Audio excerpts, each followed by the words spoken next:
Halo pemirsa, kita jumpa lagi di episode 24. Episode 24 adalah bagian dari 5 episode investigasi jurnalistik berjudul Solusi Tuntas untuk Menghentikan Penyebaran COVID-19 Tanpa Vaksin. Apa yang disampaikan di sini adalah rangkuman dari 64 dokumen yang kredibel, namun jarang diinformasikan pada publik. Investigasi jurnalistik ini dibuat bersama-sama dengan portal berita Forum News Network, Presidium Rakyat Menggugat, dan Investigasi 101 Channel. Kajian ini disusun dengan beberapa wartawan senior sehingga sudah memenuhi kaedah-kaedah jurnalisme investigasi. Investigasi ini semata-mata bertujuan untuk mencerdaskan kehidupan berbangsa dan bernegara sesuai dengan tugas pers nasional dan sesuai dengan misi Forum News Network, yaitu mengawal tujuan bernegara. Semoga hasil investigasi ini dapat mengembalikan tujuan kita bernegara dan tidak disesatkan atau dibelokkan oleh segelintir orang atau kepentingan asing yang sejak dulu berusaha menjauhkan kita dari cita-cita kita sebagai bangsa dan negara. Terima kasih. Mungkin banyak yang tanya Presidium Rakyat Menggugat itu apa? Presidium Rakyat Menggugat adalah wadah perkumpulan pemerhati bangsa dari lintas agama, suku, ras, yang siap membela bangsa Indonesia, yang tidak dilihat dari derajat, agama. Kami sama-sama mau bergerak dan berjuang bersama demi keutuhan bangsa Indonesia. Saya selaku lawyer, saya mendaftarkan diri sebagai pihak terkait tidak langsung, dan saya berada pada sisi pemerintah yang membantu pemerintah untuk menguatkan adanya Perpu COVID ini, di mana Perpu COVID ini saat ini telah menjadi Undang-Undang Nomor 2 Tahun 2020, tetapi ketika membaca hasil investigasi mengenai COVID-19 ini, saya menyadari bahwa ada banyak kekeliruan yang saya lakukan di sana, dan saya sangat menyesal atas keikutsertaan saya tadi. Kita masuk pada pembahasan episode 24.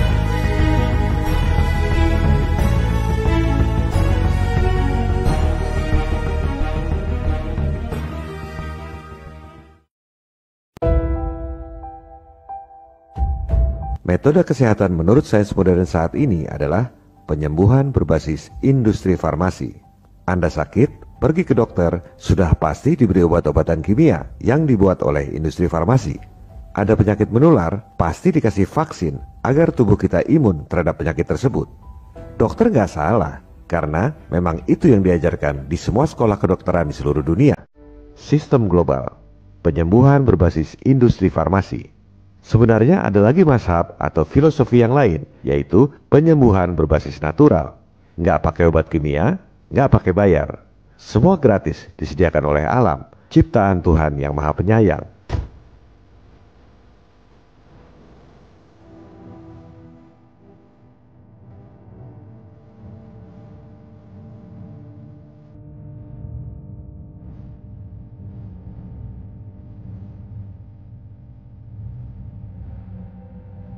Tapi metode ini di zaman now disebut tidak saintifik. Yang saintifik itu penyembuhan berbasis industri farmasi. Kenapa bisa begitu? Untuk memahaminya, kita harus kembali pada ajaran Bapak Kedokteran abad pencerahan Eropa tahun 1500-an. Ketika itu, orang-orang Eropa nggak ngerti sains kesehatan. Mereka belajar dari Pak Dokter ini. Siapakah dia? Dialah Ibnu Sina alias Avicenna. Buku Ibnu Sina, Kitabul Syifa, diterjemahkan jadi The Book of Healing, adalah sumber ilmu kedokteran barat pada saat itu. Ini adalah fakta yang diakui oleh sains barat, seperti yang terlihat pada buku yang diterbitkan oleh Princeton University ini, Ibnu Sina pada Renaissance Italia. Buku-buku Ibnu Sina yang lahir 500 tahun sebelumnya dijadikan pelajaran standar di berbagai universitas di Italia setelah tahun 1500. Apa yang diajarkan? Anda baca judul terjemahan dari Kitabul Syifa ini, Metafisika Penyembuhan. Jadi, penyembuhan itu bukan cuma dikasih obat kimia secara fisik, tapi sangat tergantung dengan kondisi psikologi Anda, lingkungan Anda, bahkan keyakinan Anda terhadap doa. Itu yang membuat imunitas Anda berkembang sehingga mampu melawan penyakit. Ini adalah penyembuhan berbasis natural. Semua serba gratis disediakan oleh alam, karena Tuhan adalah yang maha kaya dan maha mencukupi. Tapi di zaman now, hal-hal seperti ini dianggap tidak saintifik, kuno, nggak ada dasar ilmiah. Yang benar adalah ini, penyembuhan berbasis industri farmasi. Kalau mau sehat, Anda harus bayar. Nggak ada uang, nggak usah sehat. Kenapa bisa seperti ini? Untuk memahaminya, Anda harus kembali ke tahun 1880-an di Prancis.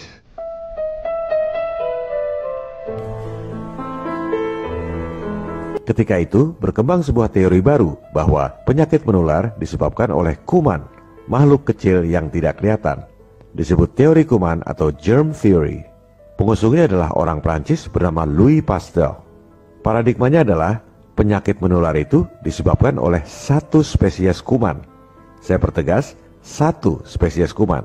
Apakah itu bakteri, jamur, dan lain-lain. Waktu itu belum ditemukan virus. Solusinya, menurut teori kuman ajaran Louis Pasteur ini adalah membunuh spesies kuman tersebut dengan obat farmasi. Kenapa ini disebut teori kuman? Sampai sekarang pun tetap disebut germ theory. Karena sebenarnya itu adalah teori tanpa pembuktian sebab akibat.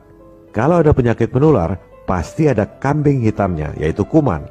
Solusinya, bunuh kuman itu dengan obat farmasi. Atau kebalkan tubuh kita dengan vaksin. Apa relevansinya dengan COVID? Semua berita tentang COVID ini adalah berdasarkan teori kuman ini.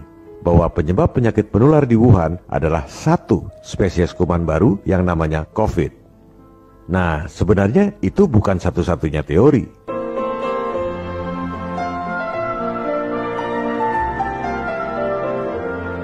Di masa itu, ada lagi mazhab atau paradigma yang berbeda yang disebut teori terrain.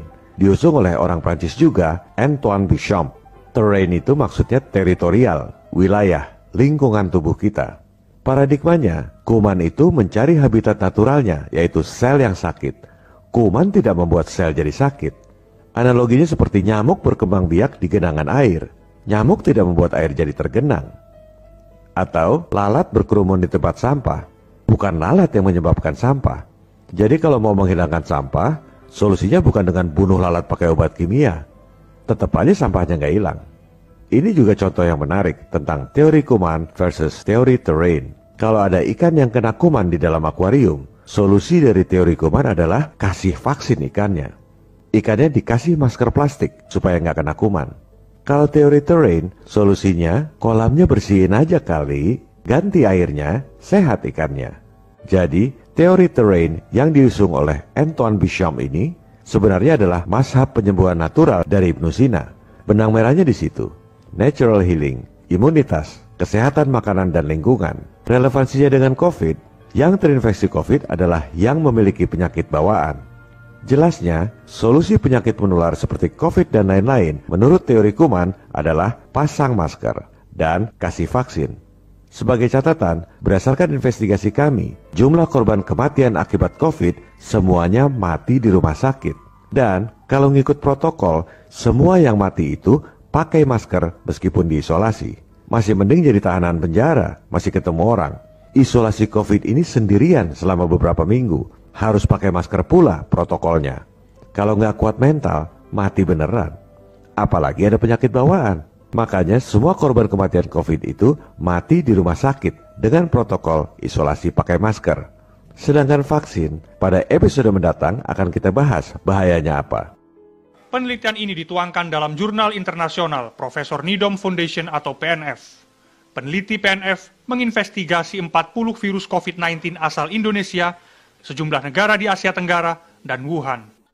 Bahwa virus yang berkembang di Indonesia dan berkembang di Asia Tenggara, sebagian di Asia Tenggara, itu memiliki suatu susunan asam amino yang kita sebut dengan motif ADE, yaitu antibody dependent enhancement. Nah, kira-kira kalau diterjemahkan di Indonesia adalah virus ini akan meningkat patogenisitasnya, akan meningkat keganasannya tatkala dia ketemu antibodi. Nidom menjelaskan, fenomena ADE bisa menyebabkan virus yang kembali masuk ke tubuh manusia semakin ganas setelah vaksinasi. Nidom berkaca pada kasus vaksin demam berdarah di Filipina yang malah menyebabkan kematian. Ternyata setelah diterapkan pada masyarakat, itu yang terekspos adalah di Filipina. Setelah divaksinasi, maka timbul suatu keganasan yang lebih hebat pada orang-orang, pada anak-anak yang belum pernah terinfeksi.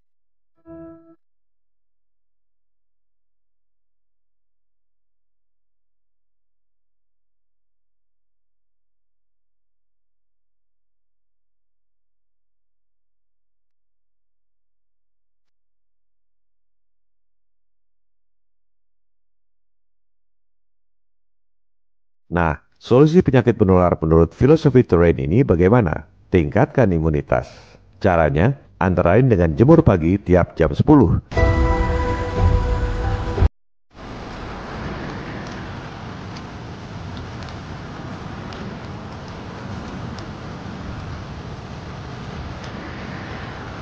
Dikasih matahari, imunitas kita kuat, virusnya hilang.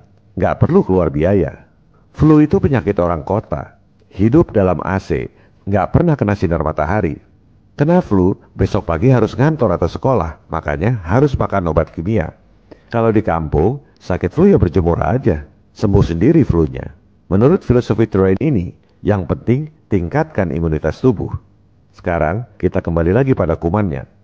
Apakah kuman itu penyebab penyakit menular seperti yang dikatakan oleh teori kuman? Atau kuman itu adalah pemakan bangkai yang mengerumuni sel yang sakit alias akibat dari penyakit seperti yang dikatakan oleh teori Terrain?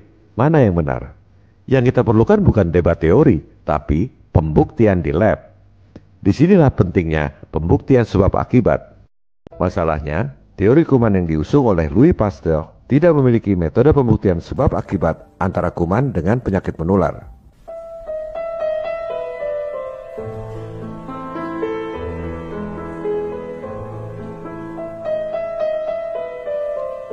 Di tahun 1884 itu, ada seorang yang sangat brilian bernama Profesor Robert Koch.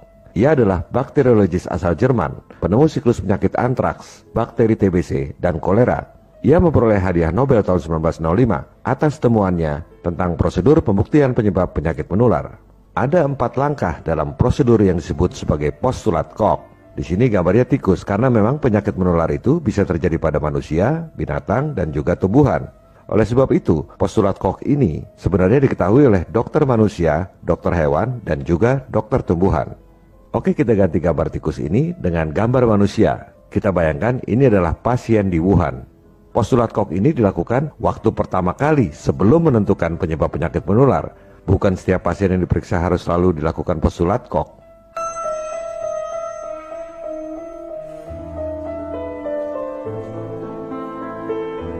Jadi langkah pertama adalah harus diambil sampel dari makhluk yang sakit dan juga makhluk yang sehat supaya bisa diperbandingkan.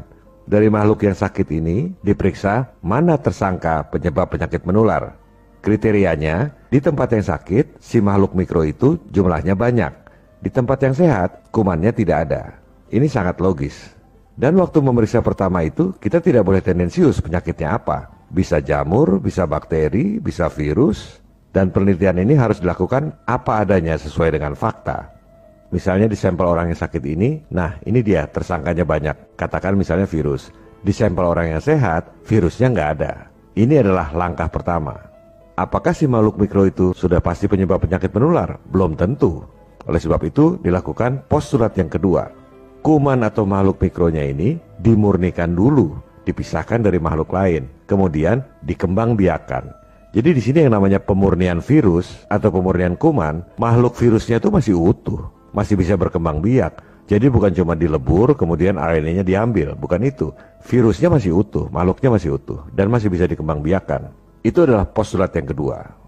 Postulat yang ketiga, kuman yang sudah dimurnikan ini kemudian disuntikkan pada hewan percobaan.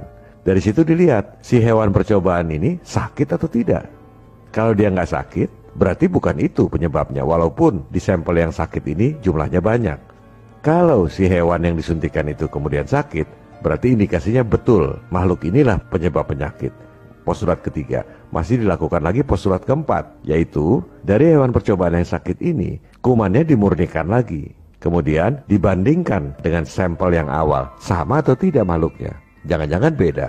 Nah, inilah 4 postulat yang sangat prudent. Sampai sekarang nggak ada lagi prosedur yang lebih bagus dari postulat Koch ini. Sehingga disebut bahwa selama 2 abad, postulat Koch ini masih merupakan gold standard untuk pembuktian penyebab penyakit menular. Kita kembali pada teori kuman dan teori Terrain. Sekarang sudah ada pembuktian sebab akibat. Jadi pembuktian sebab akibat ini harus diterapkan kasus per kasus. Kita nggak bisa a priori bilang bahwa setiap penyakit itu penyebabnya adalah kuman. Harus dibuktikan dulu pembuktian sebab akibatnya.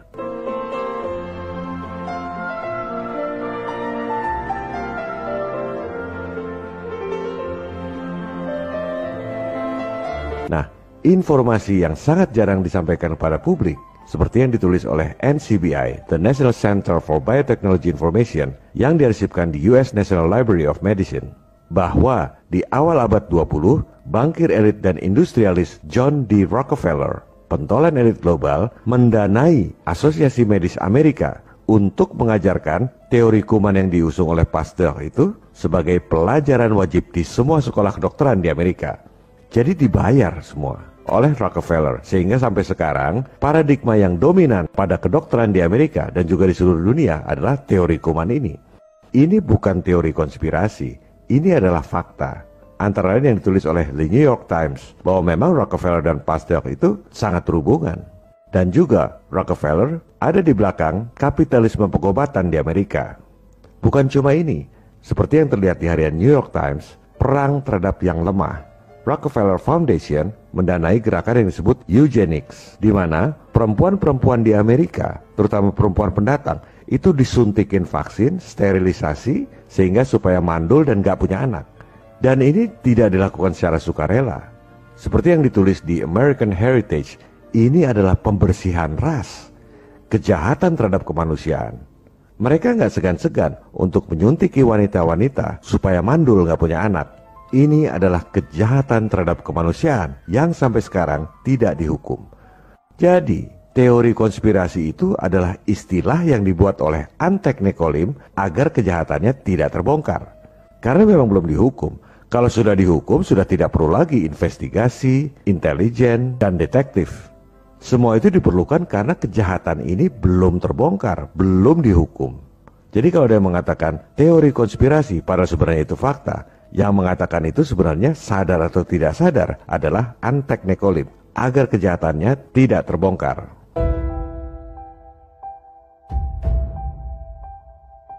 Contoh dari jurnalisme yang berusaha membongkar kejahatan Rockefeller dan kawan-kawan ini adalah seorang wanita jurnalis bernama Ida Tarbell. Di majalah Smithsonian ini disebut bahwa dia adalah wanita jurnalis yang berhadapan dengan sang konglomerat John D. Rockefeller, agar si Rockefeller itu bertanggung jawab atas perbuatannya. Ini bukan teori konspirasi, ini upaya untuk membongkar kejahatan terhadap kemanusiaan. Jadi konspirasi itu adalah persekongkolan jahat, permufakatan jahat yang belum dihukum. Bisa kita lihat konspirasi antara Rockefeller, PBB, dan WHO.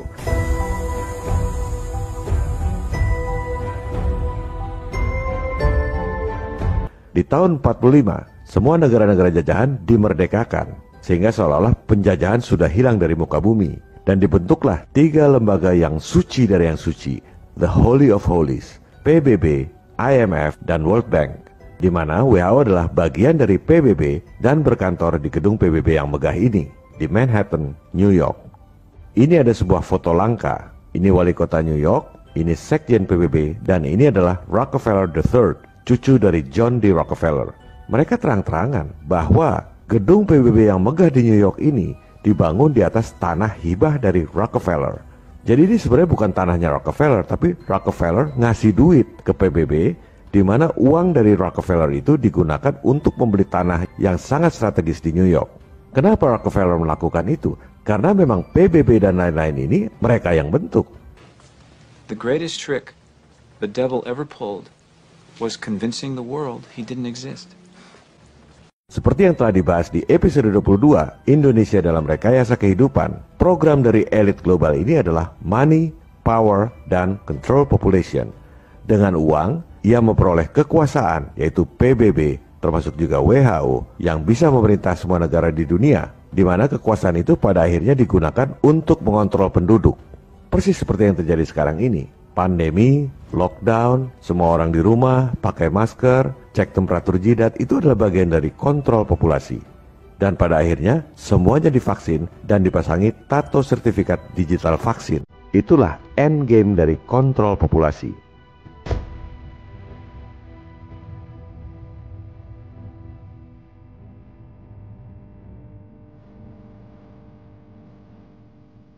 Bukti lain lagi dari WHO.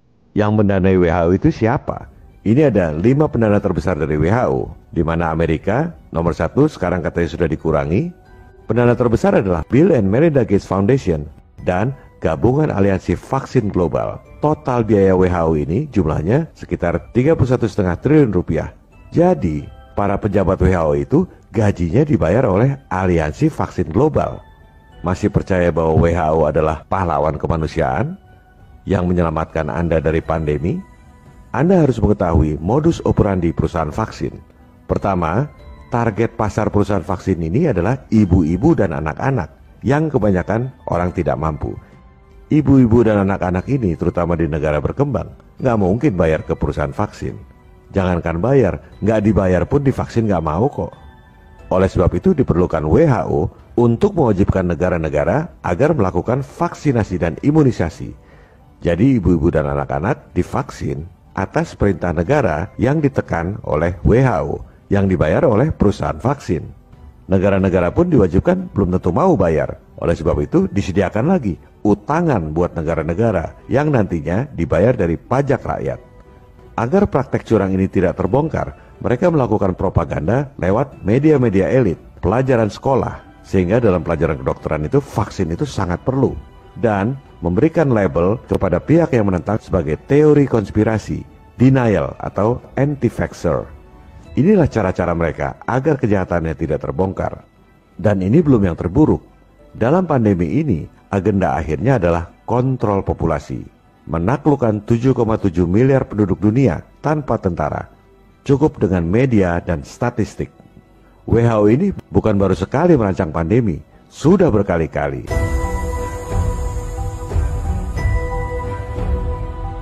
Contoh, di tahun 2005 dulu, mereka berusaha membuat flu burung sebagai pandemi. Untunglah saat itu kita punya Ibu Menteri yang gagah berani, yang bisa menyetop upaya WHO untuk membuat flu burung menjadi pandemi.